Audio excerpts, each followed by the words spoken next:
He accused you of insider trading. What's your response to that? I very much support the stop the trading of the obvious investments that had been made over time. You want. I don't think it's pretty awkward. Meanwhile, controversy has broken out over a proposal from Senator Josh Hawley to push forward a stock trading ban. And honestly, I'm a little bit confused by the objections. So there's already a bill in place called the Stock Act. This is a bill that was originally called the Pelosi Act as a way of targeting Nancy Pelosi, who's gotten extraordinarily rich off of stock trading while she's been in Congress. To be fair, she was already rich before she went into Congress. Her husband is very wealthy and all the rest. But the Pelosi Act was retitled the Honest Act. What's the difference between the two acts? Well, I asked our sponsors over at Perplexity this question. The STOP Act prohibits members of Congress, congressional staff, and federal officials from using non-public information gained through official positions for personal financial benefit, including insider trading. Major features include reinforcing that existing insider trading laws apply to members of Congress and all federal officials, and requiring prompt public disclosure of many financial transactions like stock trades rather than just annual reporting. The problem with the Stock Act is that the actual fines are basically de minimis, sometimes $200 per violation. No sitting lawmaker has been prosecuted under the Stock Act. So the Honest Act is supposed to go further. It bans stock trading entirely for all members of Congress and their spouses while in office. It broadens the trading ban to include the president and the vice president, not just members of Congress. President Trump was upset with this because, of course, he has large-scale stock holdings. This would not apply to the current president and vice president. It would only kick in, I believe, in the next term. Aims to close loopholes around direct trades and addresses enforcement shortcomings that have limited the Stock Act's effectiveness. Now, there have been objections from the Trump administration and from some Republicans who say basically this is also going to be unenforceable, that what you're essentially saying is that you can't own stock at all if you're a member of Congress, that you have to divest your stock. Now, the Honest Act does allow you to put your stock presumably into a blind trust. So you can take your money, put it in a trust, appoint a trustee, and then the trustee has control over the stock trading, and that creates sort of a firewall between you and your stock holdings. Critics will say that this means that if you're a member of Congress, well, now you are disincentivizing anybody who has large-scale stock holdings and is active in markets from being in Congress. Yeah, honestly, I think that Hawley's argument is not a bad one, which is that you don't want people rigging the system on their own behalf in favor of their stock trading using inside information. Now, this libertarian perspective on this would be that insider information as a general ban is actually kind of foolish, because when people trade on insider information, actually it means that insider information becomes public faster than if they didn't trade on it, because you just follow their trades, just follow Nancy Pelosi's trades, mirror what she's doing, and now you have access to the same insider information she does. And honestly, maybe that would be a better policy. Maybe the better policy would be immediate revelation of all stock trades by members of Congress, and not a 30 to 45-day disclosure, like in real time. We have the tech to do that now. And that way, if you just want to follow their trades, then you can follow their trades and you can see exactly what they're doing. If that were possible, that seems like that might be a good solution. In any case, President Trump was upset about this. He went after Josh Hawley, suggesting that he is a second-rate senator. Senator Bernie Moreno of Ohio called the effort a publicity show. Senator Moreno noted he'd co-sponsored the original Pelosi Act. He said it's important for us to restore faith in our institutions, but to just put a vote out there when we have literally no idea what we're voting for is gross incompetence. It's the most absurd process I've ever seen. And again, one of the critiques here is that the bill is not fully drawn up, that basically it was dumped out there with very little notice, and that people don't even know what's in it. And so that is always a fair critique, and it happens often in Congress, that nobody had a chance to actually look at the bill. But the generalized perspective, which is that members of Congress should not be trading on the information that they are in control of. If you're in control of the rules, you should not be trading on behalf of that. That seems like not a particularly bad idea, obviously. Josh Hawley, the senator from Missouri, he says this is a tough bill. Senator Scott made really clear he's opposed to this bill, and he was attempting to kill the bill. It would have gutted all the bill, taken all of its key provisions out. We would have been left with just some study. And frankly, I think we're beyond time for study. I think we know what the problem is. The problem is members of Congress who are getting rich off of information the public doesn't have. We just ought to ban that, and that's what this does. This is a tough bill. I mean, have you heard my colleagues complaining about it? It's a tough bill. Okay, so again, I'll be interested to see more of the details of the bill as we learn more.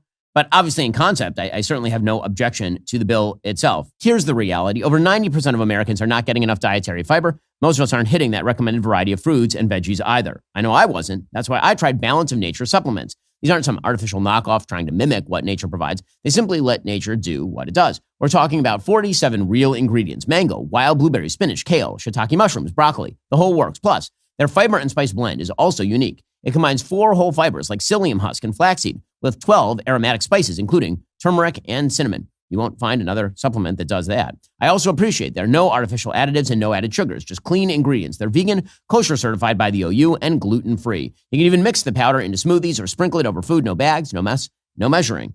And when I'm traveling, hard to be really nutritiously conscious, it's absolutely handy. Balance of Nature. After years of research and development, they've created something that makes getting proper nutrition convenient. Go to balanceofnature.com, use promo code Shapiro for 35% off your first order as a preferred customer. Plus, get a free bottle of fiber and spice. That's balanceofnature.com, promo code Shapiro, balanceofnature.com, promo code Shapiro. President Trump, I think, in concept, doesn't even have objections to the bill. He may quibble with some of the details. But, for example, it is Donald Trump who's been criticizing Nancy Pelosi for years over her alleged insider trading. Nancy Pelosi became rich by having inside information. She made a fortune with her husband, and I think that's disgraceful. So in that sense, I'd like it, but I'd have to really see I study these things very carefully, and this just happened. So I'll take a look at it. But conceptually, I like it. And what I do think is Nancy Pelosi should be investigated, because she has the highest return of anybody practically in the history of Wall Street, save a few. How did that happen? It happened by she knows exactly what's going to happen, what's going to be announced. She buys stock, and then the stock goes up after the announcement's made. Okay, so, again, he is not wrong about that. Nancy Pelosi was asked about her history of alleged insider trading by Jake Tapper over on CNN, and she got pissed.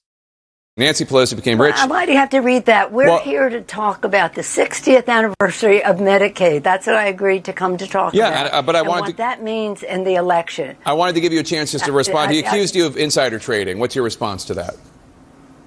That's ridiculous. In fact, I very much support the trading of members of Congress. Not that I think anybody's doing anything wrong. If they are prosecuted and they go to jail. But because of the confidence it instills in the American people, don't worry about this. But I have no concern about the obvious investments that had been made over time. I'm not into it. My husband is, but it isn't anything to do with anything insider. That's awkward. That whole thing is pretty awkward. And that is the reason why there's been so much ire over this issue. Some clarification from Senator Hawley would be good. I assume many Republicans will end up jumping on board if this moves forward. And again, I don't think President Trump has objections. He's said he doesn't have objections in principle to a bill along these lines. He's very rich. He doesn't need to be using insider information. And I assume that he is not, in fact, using insider information unless proven otherwise, right? That would sort of be the way this goes. Okay, meanwhile, speaking of insider information, apparently the director of the FBI, Kash Patel, announced yesterday that there are thousands of sensitive Trump-Russia probe documents inside burn bags in a secret room at the FBI, which is kind of shocking. According to Fox News Digital, sources say that the burn bag system is used to destroy documents designated as classified or higher. Sources told Fox News Digital multiple burn bags were found and filled with thousands of documents. And apparently one of the documents FBI officials found in that burn bag was the classified annex to former special counsel John Durham's final report, which includes the underlying intelligence he reviewed. The declassification of that classified annex is now being done in coordination between the CIA Director John Ratcliffe, Kash Patel, DNI Tulsi Gabbard, AG Pam Bondi, and acting NSA Director William Hartman. And it will be transmitted over to the Senate Judiciary Committee Chairman Chuck Grassley, who will then release the document to the public. Sources exclusively briefed on the contents, including that the U.S. intelligence community had credible foreign sources indicating the FBI would play a role in spreading the alleged Trump-Russia collusion narrative before the Bureau ever launched its controversial Crossfire Hurricane probe. So that is all alarming. Presumably, as those details emerge, we will cover them. But again, Russiagate is a very real scandal. And the fact is that there were people in the intelligence community who were pushing absolutely manufactured narratives originally stemming from the Hillary Clinton campaign. You wonder why trust in institutions is gone? Well, that would be the reason. Well, that's all for now, folks. Don't forget to like, subscribe, and comment your thoughts down below. Be sure to check out all of the other great content on my channel. I'll see you here next time.